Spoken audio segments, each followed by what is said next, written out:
Good morning, dear comrades. Acceleration from 0 to 100 km per hour or 62 miles per hour is almost as hot as the topic of fuel consumption.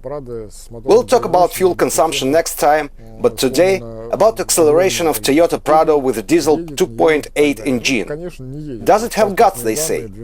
Well, it has, but not tons of them, as the declared 12.7 seconds is, to be honest, close to nothing. However, it is easy to find more terrifying figures on the internet. Some people claim to have performed measurements showing the time that reaches 15 or 16 seconds. Well, it sounds a bit strange, because it seems to me that the declared acceleration time somehow resembles the truth. It also seemed to me that the car accelerates up to 80 km or 50 miles per hour quite vigorously, then starts to get tired, and after 90 or 56 it's not showing guts at all. Today we'll check this thing up. In the absence of race logic, we'll measure with multitronics. Some people doubt about the accuracy of this device, but I'll say right away, first of all, it shows absolutely accurate speed values. And as for the time counting, nowadays even an iron can do it properly. Multitronics reads the information from sensors several times a second, so measuring the time from 0 to reaching speed of 100 km per hour or 62 miles per hour with an error within 0.2 seconds is quite sufficient. The second point. I have been compared the reading of race logic and multitronics on my previous cars, and the results appeared close to each other. The difference was insignificantly small, and the multitronics puts the readings quite closely from one measurement to another. I have performed several measurements in different directions, and the obtained results showed somewhere from 12.8 to 13.3 seconds. If I'm not mistaken, now you see something in between on the screen. As you can see, this is quite similar to the declared acceleration.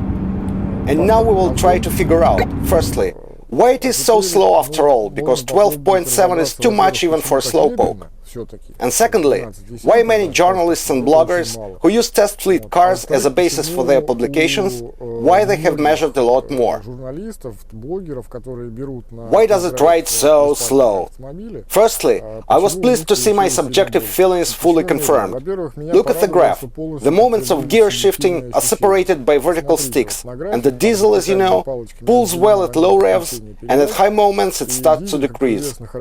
And it is clear that it accelerates more or less vividly to 80 km per hour or about 50 miles per hour, and then the engine goes into the high-speed zone in third gear and stops dragging. There is even such a small kink on the chart, it's easily seen. The second point. The fourth gear is switched on at 90 km or 56 miles per hour, and naturally, acceleration remaining to 100 takes as much as 2.5 seconds, which of course is a lot. Despite the fact that the diesel engine has a pretty decent moment, 450 nanometers, acceleration to 100 or 62 miles per hour takes a lot of time, although when driving around the city, in order to integrate into the stream, when leaving the secondary road, or with some similar maneuvers, no special problems occur. Now, regarding the measurements with some crazy values of 15-16 seconds. It seems to me, well, I'll venture a guess, because I don't know exactly why. The fact is that the cars tested are the new ones. But the new diesel engines, at least Toyotas, and the Mitsubishis as well, they need a certain time to reach the declared figures.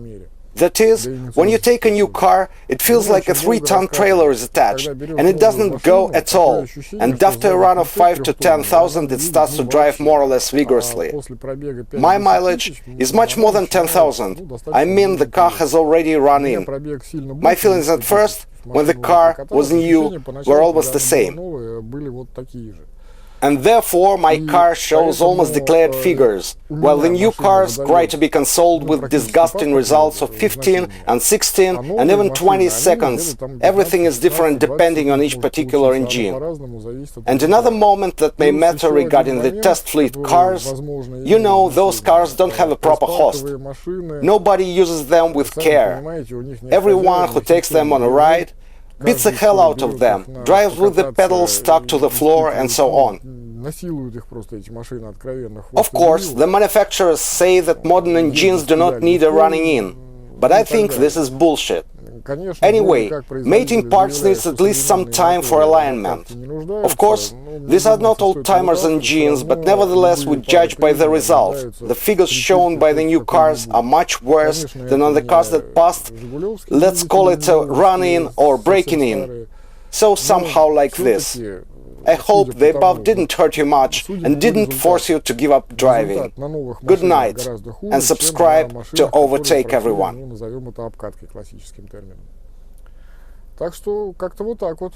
Спокойной ночи. Подписывайся, чтобы всех обогнать.